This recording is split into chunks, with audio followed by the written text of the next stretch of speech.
الحمد لله نحمده ونستعينه ونستغفره ونؤمن به ونتوكل عليه ونعوذ بالله من شرور أنفسنا ومن سيئات أعمالنا من يهده الله فلا مضل له ومن يضلله فلا هادي له وأشهد أن لا إله إلا الله وحده لا شريك له وأشهد أن سيدنا وسندنا ونبينا ومولانا محمدا عبده ورسوله صلى الله تعالى عليه وعلى آله وأصحابه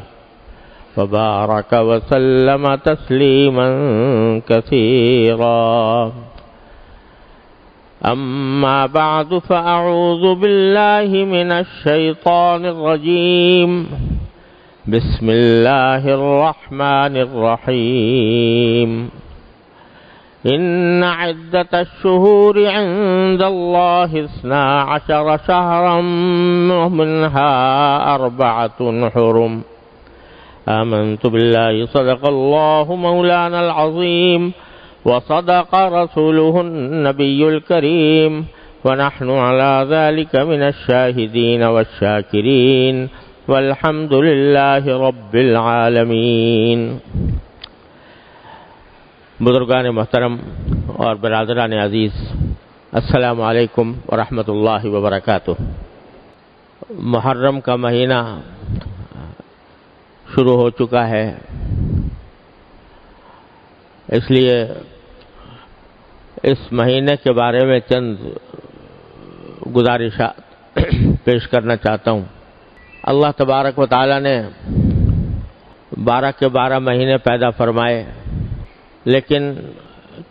خاص مہینوں یا دنوں کو اللہ تبارک و تعالی نے کچھ خصوصی فضیلت سے نوازا۔ ابھی جو میں نے آیت آپ کے سامنے تلاوت کی،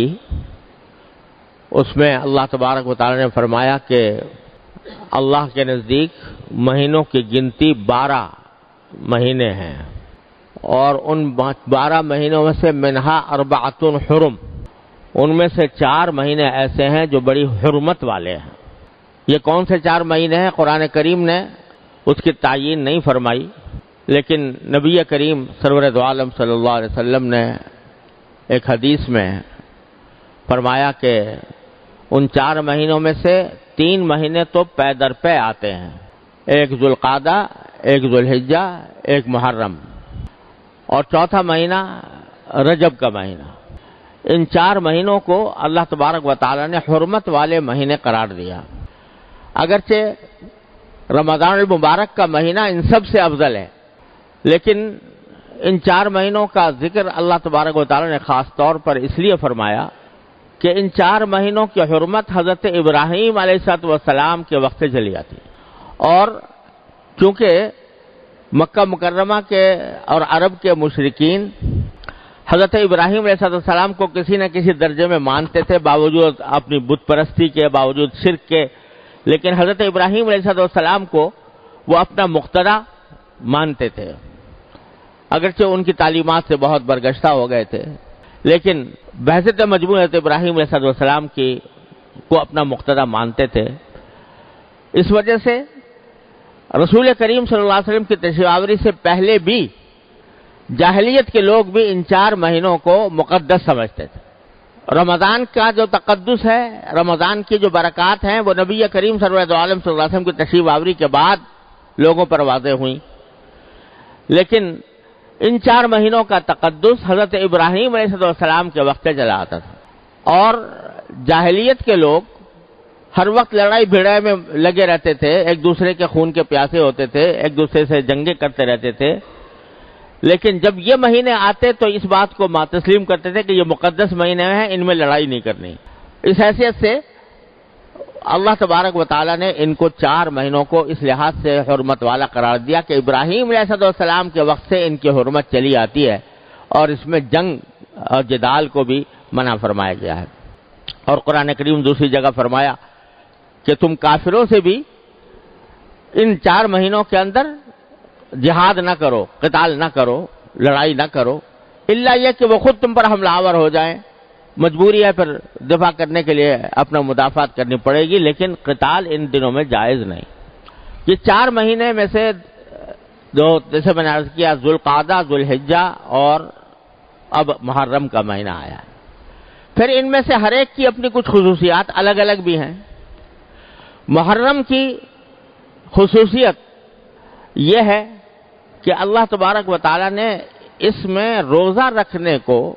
بڑی فضیلت سے نوازا ہے۔ ایک حدیث میں رسول کریم سرور دو عالم صلی اللہ علیہ وسلم کا یہ ارشاد منقول ہے کہ آپ نے فرمایا کہ رمضان کے بعد سب سے زیادہ افضل روزے محرم کے روزے ہیں، اور محرم کے روزے رمضان کے بعد سب سے زیادہ فضیلت والے ہیں، جس کا مطلب یہ ہے کہ محرم کے کسی بھی دن جب بھی آدمی کو موقع ملے روزہ رکھے تو بڑی فضیلت کا عمل ہے۔ اور خاص طور سے عاشورہ کا روزے کے بارے میں تو یہ فرمایا کہ یہ 1 سال پہلے کے گناہوں کا ایک کفارہ بن جاتا ہے۔ تو یہ عمل نبی کریم صلی اللہ علیہ وسلم سے ثابت ہے کہ محرم کا مہینہ یہ اس میں نفلی روزے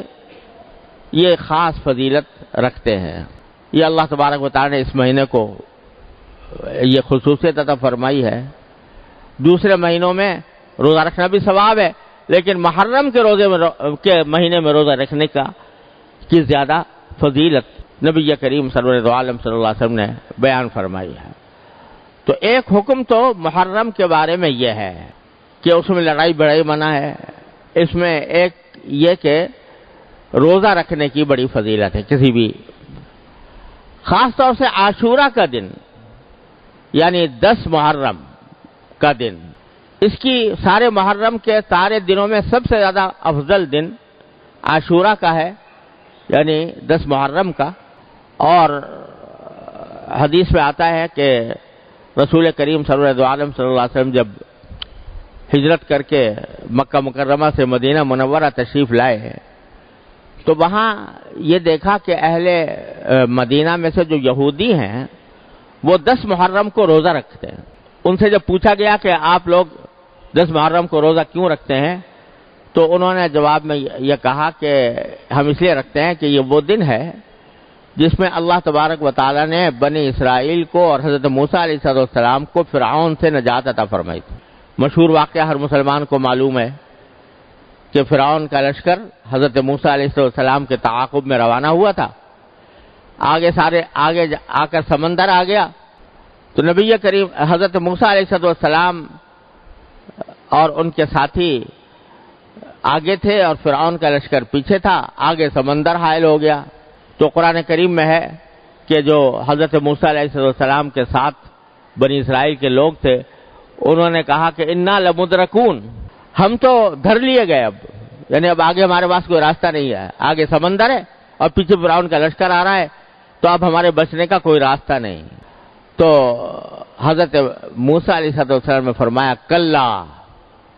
ہرگز نہیں، ان معی ربی سیہدین، یاد رکھو میرے ساتھ میرا پروردگار ہے جو میرے لیے راستہ نکالے گا۔ چنانچہ اللہ تبارک و تعالی نے حضرت موسیٰ علیہ السلام کو حکم دیا کہ اپنے عصا کو اس سمندر پر ماریے، تو سمندر پر جب مارا تو 12 راستے سمندر کے اندر ہو گئے۔ 12 راستے، کیونکہ 12 قبیلے تھے بنی اسرائیل کے، تو ہر قبیلے کے لیے ایک راستہ دونوں طرف۔ قرآن کریم میں ہے کہ ہم نے پانی کو اس طرح روک دیا کہ ہر طرف پانی جو ہے ایک پہاڑ کی شکل میں کھڑا ہو، کالطود العظیم، ہم ایک بڑے پہاڑ کی طرح ہم نے پانی کو اس طرح روک دیا جیسے وہ دیوار کھڑی ہو گئی، اور حضرت موسیٰ علیہ السلام کا لشکر پار ہو گیا۔ جب فرعون نے دیکھا کہ راستے بن گئے تو اس نے سوچا کہ میں بھی اس میں داخل ہو جاؤں، وہ بھی داخل ہوا، لیکن جب 20 سمندر کے پہنچا تو اللہ تعالیٰ نے پانی کو حکم دے دیا کہ وہ مل جائے، تو وہ غرق ہو گیا۔ یہ واقعہ قرآن کریم نے بھی جگہ جگہ بیان فرمایا ہے۔ اور یہودیوں نے کہا کہ ہم چونکہ عاشورہ کے دن 10 محرم کو حضرت موسیٰ علیہ السلام کو اللہ تعالیٰ نے فتح عطا فرمائی فرعون کے اوپر اور فرعون کو غرق کیا، تو اس کی وجہ سے ہم آج کے دن روزہ رکھتے ہیں۔ نبی کریم صلی اللہ علیہ وسلم نے سنا تو آپ نے فرمایا کہ موسیٰ علیہ السلام کے زیادہ قریب تو ہم لوگ ہیں. ان لوگوں نے تو موسیٰ علیہ السلام کی تعلیمات کو چھوڑ دیا یہودیوں نے، لیکن ہم نے زندہ کیا ہے موسیٰ علیہ السلام کی تعلیمات کو، لہذا ہم اس بات کے زیادہ حقدار ہیں کہ اس میں روزہ رکھیں. چنانچہ نبی کریم سرور دو عالم صلی اللہ علیہ وسلم نے خود بھی روزہ رکھا، صحابہ کرام کو بھی تلقین فرمائی، اور پھر یہ فضیلت بھی بیان فرمائی کہ عاشورہ کے دن روزہ رکھنے کے نتیجے میں مجھے اللہ تعالیٰ کی رحمت سے امید ہے کہ 1 سال پہلے کے گناہ معاف ہو جائیں گے. یہ حضور اقدس صلی اللہ علیہ وسلم. پھر ہوا یہ کہ اللہ تبارک و تعالیٰ نے بعد میں عاشورہ کا روزہ فرض کر دیا. اس وقت تک رمضان کے روزے فرض نہیں ہوئے تھے، تو اللہ تبارک و تعالیٰ نے عاشورہ کا روزہ فرض کر دیا مسلمانوں کے ذمہ. چنانچہ رمضان کی فرضیت سے پہلے سارے مسلمان ایک فریضے کے طور پر عاشورہ کے دن روزہ رکھا کرتے تھے. بعد میں جب رمضان کے روزے فرض کیے گئے تو اس وقت عاشورہ کی روزے کی فرضیت منسوخ ہو گئی، اب وہ فرض نہیں رہا. البتہ اس کی فضیلت آپ نے بیان فرمائی کہ وہ روزہ رکھے تو بڑا ثواب ہے، نہ رکھے تو کوئی گناہ نہیں، لیکن رکھنے میں بڑا ثواب ہے، مستحب ہو گیا. چنانچہ حدیث میں آتا ہے کہ جب رمضان کو اللہ تعالیٰ نے فرض کر دیا تو اس کے بعد عاشورہ کا روزہ مستحب قرار دے دیا گیا، جس کا دل چاہتا تھا رکھتا تھا اور جس کا دل چاہتا تھا نہیں رکھتا تھا. تو اس طرح اس روزے کی فضیلت اب بھی برقرار ہے، باوجود کہ فرض نہیں ہے لیکن فضیلت اب بھی برقرار ہے. البتہ رسول کریم سرور دو عالم صلی اللہ علیہ وسلم نے اس میں تھوڑی سی یہ ترمیم فرمائی کہ یہ فرمایا کہ عاشورہ کا روزہ اگر رکھو تو اس کے ساتھ ایک روزہ اور ملا لو، چاہے تو 9 تاریخ کا روزہ ملا لو، 9 اور 10 ملا کر رکھو، چاہے 11 تاریخ کا ملا لو، 10 اور 11 ملا کر رکھو، یہ زیادہ بہتر ہے. کیوں؟ وجہ اس کی یہ بیان فرمائی گئی کہ یہودی جو ہیں وہ عاشورہ کے دن روزہ رکھتے ہیں. اگر مسلمان بھی صرف عاشورہ کے دن روزہ رکھیں گے تو یہودیوں کے ساتھ مشابہت پیدا ہو جائے گی. اس مشابہت سے بچنے کے لیے یہ تلقین فرمائی کہ یا 9 کو بھی ساتھ ملاؤ یا 11 کو بھی ساتھ ملاؤ، دونوں کو ملا کر رکھو.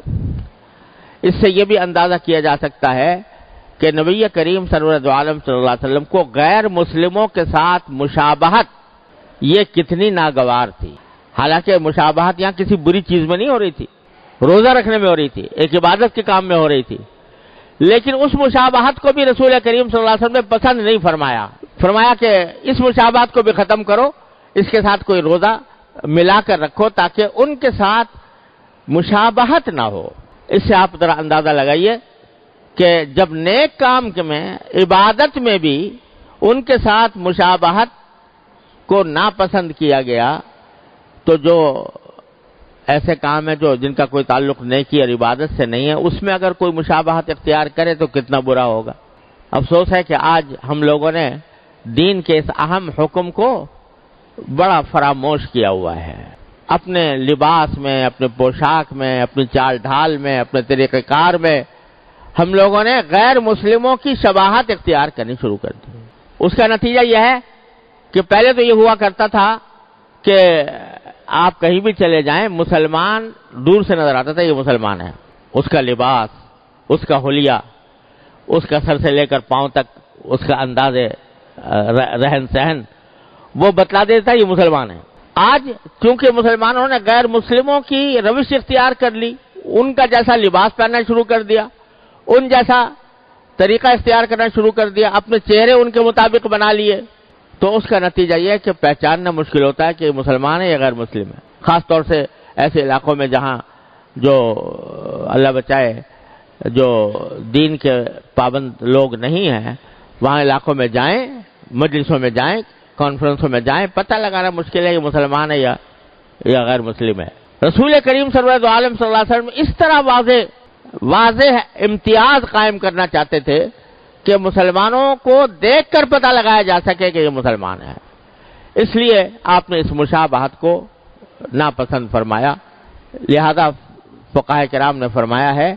کہ تنہا روزہ رکھنا عاشورہ کا اس میں مکروہ تنزیہی ہے، یعنی گناہ تو نہیں ہے لیکن اس سے بچنا بہتر ہے. اور بچنے کا طریقہ یہی ہے کہ یا تو 9 کا روزہ ساتھ ملائیں یا 11 کا ملائیں، اور اس سے جو عظیم اصول نکل رہا ہے وہ ہر مسلمان کو سمجھنا چاہیے کہ یہ مشابہت کا طریقہ کو جو ہم اختیار کیے ہوئے ہیں ہر چیز کے اندر، اس کو خدا کے لیے چھوڑے، مشابہت پیدا کریں نبی کریم سرورت عالم صلی اللہ علیہ وسلم کے ساتھ، مشابہت پیدا کریں آپ کے صحابہ کرام کے ساتھ، تو معلوم ہو کہ یہ مسلمان ہے، واقعتاً ان کے دل میں نبی کریم صلی اللہ علیہ وسلم کی محبت ہے، آپ کے صحابہ کرام کی محبت ہے۔ لیکن دوسروں کا طریقہ اختیار کر کے مشابہت پیدا کرنا، اللہ تعالیٰ ہر مسلمان کو اس سے محفوظ رکھے۔ تو یہ دوسرا حکم ہے عاشورہ کے سلسلے میں۔ تیسری بات جو بعض روایتوں میں آتی ہے وہ یہ ہے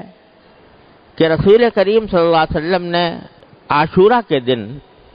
اس بات کو برکت کا سبب قرار دیا کہ آدمی اس دن اپنے اہل و عیال کے کھانے پینے میں وسعت سے کام لے۔ ایک حدیث میں یہ الفاظ آتے ہیں کہ اگر کوئی شخص عاشورہ کے دن اپنے عیال یعنی اپنے گھر والوں کے ساتھ کوئی کشادگی کا وسعت کا معاملہ کرتا ہے ان کے رزق میں، عام دنوں سے کچھ بہتر کھانا ان کے لیے تیار کرتا ہے، عام دنوں سے کچھ زیادہ ان کے لیے فراوانی کرتا ہے، تو اللہ تعالیٰ اس کے لیے برکت پیدا فرمائیں گے۔ یہ الفاظ ہے، اس کے رزق میں برکت ہوگی۔ یہ حدیث اگرچہ بہت زیادہ مستند نہیں ہے اور سند کے اعتبار سے بہت سے محدثین نے اس کو ضعیف بھی قرار دیا ہے، لیکن بہت سے محدثین اس کو کہتے ہیں کہ قابل قبول ہے۔ اس واسطے مسلمانوں کے ہاں ایک یہ طریقہ چلا آتا ہے اور اس حد تک کوئی حرج نہیں ہے کہ آدمی اپنے گھر کے کھانے پینے میں عام دنوں سے کچھ زیادہ وسعت اختیار کرے۔ یہ اپنی جگہ مسلمانوں کا تعامل بھی اس پر چلا آیا ہے، اس میں کوئی حرج نہیں ہے، لیکن اس کو ضروری سمجھنا کہ ایسا کرنا بہت ضروری ہے، یا ایسا سمجھنا کہ اس کے بغیر محرم ہی نہ ہوا، تو اس کا یہ مطلب نہیں ہے۔ اگر کوئی شخص ایسا کرے تو انشاءاللہ امید ہے برکت ہوگی اس کے لیے۔ لیکن اس سے جو کہا گیا کہ رزق میں کچھ وسعت اختیار کرے، اس کے لیے کسی خاص کھانے کی تعیین نہیں ہے کہ فلاں کھانا پکایا جائے، کھچڑا ضرور پکایا جائے مثلا، تو اس کی کوئی تعیین نہیں ہے۔ اس کو اپنی طرف سے لوگوں نے اپنی طرف سے بنا لیا ہے، اور اگر آدمی یہ سمجھے کہ یہ سنت ہے کھچڑا بنانا تو یہ چیز بدعت ہو جائے گی اور الٹا گناہ ہو جائے گی۔ ہاں کوئی شخص ویسے ہی کہ سنت سمجھے بغیر اگر کوئی پکا لیا کسی نے تو کوئی گناہ بھی نہیں، لیکن اس کو سنت سمجھنا، چونکہ عام طور سے لوگ یہ سمجھتے ہیں محرم اور کھچڑا یہ لازم و ملزوم ہے، اگر کھچڑا نہ پکا تو محرم عاشورہ ہی نہ ہوا، تو یہ بالکل ہی غلط بات ہے۔ اس لیے اس سے حتی الامکان پرہیز کرنا چاہیے۔ یہ ہیں چند احکام جو محرم سے متعلق ہیں، جو صحیح احادیث سے ثابت ہے، اور باقی بہت ساری چیزیں لوگوں نے اپنی طرف سے بنا لی ہیں جن کا کسی حدیث سے قرآن سے کہیں ثبوت نہیں ہے۔ مثلا لوگوں میں مشہور ہے کہ آدم علیہ السلام اس دن پیدا ہوئے تھے، یا حضرت ابراہیم علیہ السلام اس دن پیدا ہوئے تھے، یا قیامت اس دن آئے گی۔ اس قسم کے جو باتیں ہیں ان کا کہیں قرآن و حدیث میں ثبوت نہیں ہے۔ جتنا ثبوت ہے وہ میں نے عرض کر دیا ہے۔ تاریخی اگر واقعہ کوئی اس سے وابستہ ہے تو موسیٰ علیہ السلام کا۔ ایک اور غلط فہمی یہ بھی ہے کہ بعض لوگ عاشورہ کی حرمت اور اس کی عظمت اس وجہ سے سمجھتے ہیں کہ اس دن میں حضرت حسین رضی اللہ تعالیٰ عنہ کی شہادت واقع ہوئی۔ اس میں کوئی شک نہیں کہ حضرت حسین رضی اللہ تعالیٰ عنہ کی شہادت بڑا ہی المناک واقعہ ہے ہماری تاریخ کا، لیکن عاشورہ کی حرمت اس کی وجہ سے نہیں۔ حرمت تو میں نے عرض کیا پہلے سے چلی آ رہی ہے، ابراہیم علیہ السلام کے وقت سے چلی آ رہی ہے، بلکہ حضرت حسین رضی اللہ تعالیٰ عنہ کی فضیلت میں ایک فضیلت یہ بھی ہے کہ ان کی شہادت اللہ تبارک و تعالیٰ نے مقدر فرمائی عاشورہ کے دن، تو یہ ان کی فضیلت ہے، لیکن اس کی وجہ سے محرم کے اندر کوئی فضیلت عائد نہیں ہوتی۔ اور بے شک حضرت حسین رضی اللہ عنہ کی شہادت کا واقعہ بڑا ہماری تاریخ کا المناک واقعہ ہے۔ نبی کریم صلی اللہ علیہ وسلم کے نواسے، آپ کے جگر گوشہ، وہ اس طرح شہید ہوئے مظلومانہ انداز میں، تو یہ ایک بہت ہی بڑا کربناک اور المناک واقعہ ہے۔ لیکن اللہ تبارک و تعالیٰ نے ہمیں یہ تلقین فرمائی ہے، نبی کریم صلی اللہ علیہ وسلم کی تلقین یہ ہے، کسی کی بھی وفات ہو، کسی کی بھی شہادت ہو، تو نبی کریم صلی اللہ علیہ وسلم نے یہ فرمایا کہ اس موقع پر ماتم کرنا، گریبان چاک کرنا، اپنے گالوں کی پٹائی کرنا، اس کو سرکار دو عالم صلی اللہ علیہ وسلم نے ارشاد فرمایا کہ جو ایسا کرے وہ ہم میں سے نہیں ہے۔ اور خود حضرت حسین رضی اللہ تعالیٰ عنہ، کامل ابن اسیر جو تاریخ کی مشہور کتاب ہے، اس کے اندر لکھا ہے کہ حضرت حسین رضی اللہ تعالیٰ عنہ نے اپنی وفات سے اپنی شہادت سے 2 روز پہلے یا 3 روز پہلے اپنی بہن حضرت زینب رضی اللہ تعالیٰ عنہ ان کو وصیت کی کہ بہن، یہ الفاظ میری پیاری بہن، یہ الفاظ ہے میری پیاری بہن، اگر میں ہلاک ہو گیا، اگر میں شہید ہو گیا تو میرے اوپر نہ گریبان چاک کرنا، نہ اپنے گالوں کو مارنا، اور نہ اپنے کپڑے پھاڑنا۔ یہ وصیت فرمائی حضرت حسین رضی اللہ تعالیٰ عنہ۔ لہذا اس قسم کی جو کارروائیاں کی جاتی ہیں وہ نبی کریم صلی اللہ علیہ وسلم کے احکام کی بھی خلاف ورزی ہے، اور خود حضرت حسین رضی اللہ تعالیٰ عنہ کے احکام کی بھی خلاف ورزی ہے۔ یہ بات مناسب اور نصیحت کے انداز میں ان لوگوں سے کہہ دینی چاہیے کہ جو یہ کام کرتے ہیں، لیکن یہ بھی ساتھ میں عرض کر دوں کہ بندے کا کام یہ ہے کہ وہ حق کی بات حق طریقے سے، حق نیت سے اور نصیحت کے انداز میں، شفقت اور محبت کے انداز میں پہنچا دے اس شخص کو جو غلط راستے پر ہے۔ لیکن پھر اس کی ذمہ داری ہے کہ وہ حق کو اختیار کرتا ہے یا باطل کو اختیار کرتا ہے۔ انسان کو اس بات کا مکلف نہیں کیا گیا کہ وہ زبردستی دوسرے کو اپنی بات منوائے۔ قرآن کریم کی وہ آیت جو میں نے پچھلے جمعہ میں پڑھی تھی، نبی کریم صلی اللہ علیہ وسلم سے اللہ تبارک و تعالی نے خطاب کر کے فرمایا لست علیہم بمسیطر فذکر انما انت مذکر، نصیحت ضرور کرتے رہیے، آپ نصیحت کرنے والے ہیں، لست علیہم بمسیطر، لیکن آپ ان کے اوپر داروغہ بنا کر نہیں بھیجے گئے کہ زبردستی ان کو ہدایت کے راستے پر لائے ہیں۔ جب کافروں کے بارے میں نبی کریم صلی اللہ علیہ وسلم کو یہ ہدایت دی گئی ہے تو اگر کوئی غلط راستے پر ہے مسلمان، اسلام کا دعویٰ کرنے والے، ان کو بھی محبت پیار سے بے شک سمجھا دو، لیکن کوئی آدمی داروغہ نہیں بنایا گیا کہ زبردستی اس کو مجبور کرے کہ نہیں تم میری بات مانو اور اپنی بات چھوڑو۔ لہذا یہ جو ہمارے معاشرے کے اندر یہ ایک بعض لوگوں کا یہ ذہن بن گیا ہے کہ وہ دوسروں کو اپنے عقیدے کی طرف زبردستی کھینچے، اور اگر کوئی نہیں آتا تو اللہ بچائے لڑائی کے اوپر بھی آمادہ ہو جائیں، مارنے پیٹنے پر بھی آمادہ ہو جائیں۔ اور اسی کی وجہ سے افسوس ہے کہ ہمارے معاشرے کے اندر یہ قتل و غارت گری کا بھی بازار، خاص طور سے محرم کا جب مہینہ آتا ہے تو اس کے اندر لوگ سہمے ہوئے ہوتے ہیں کہ پتہ نہیں کیا ہو جائے گا، اور ایک دوسرے کے اوپر لڑنے مرنے کے لیے تیار ہو جاتے ہیں اور دوسروں کے خون بہانے کے لیے تیار ہو جاتے ہیں۔ ارے یہ تو وہ مہینہ ہے کہ جس کے بارے میں میں نے شروع میں بتایا کہ کافر لوگ بھی لڑائی اگر ہو رہی ہوتی تھی محرم کا مہینہ کے اندر لڑائی ان کے نزدیک بھی حرام تھی۔ کافر لوگ وہ لڑائی کو اور کشت و خون کو، خون ریزی کو ناجائز سمجھتے تھے۔ اب اگر مسلمان اس محرم کے اندر ایک دوسرے کے گلے کاٹے، ایک دوسرے کے اوپر حملہ آور ہو، یہ بڑا زبردست عیب ہے جو اس قوم کے اوپر لگ رہا ہے۔ اس سے خود بھی بچنے کی ضرورت ہے اور دوسروں کو بھی بچانے کی فکر چاہیے کہ اس مہینے کے اندر کوئی لڑائی جھگڑا نہ ہو۔ حق بات کہنا ہر مسلمان کا حق ہے، اور وہ دوسرے تک حق بات پہنچائے پیغمبرانہ طریقے سے۔ پیغمبروں کا طریقہ یہ نہیں ہوتا کہ وہ دوسرے کو گالیاں دے کر، دوسروں کے اوپر حملہ آور ہو کر اپنی بات منوائیں۔ پیغمبروں کا طریقہ وہ ہے جو اللہ تعالیٰ نے حضرت موسیٰ علیہ السلام کو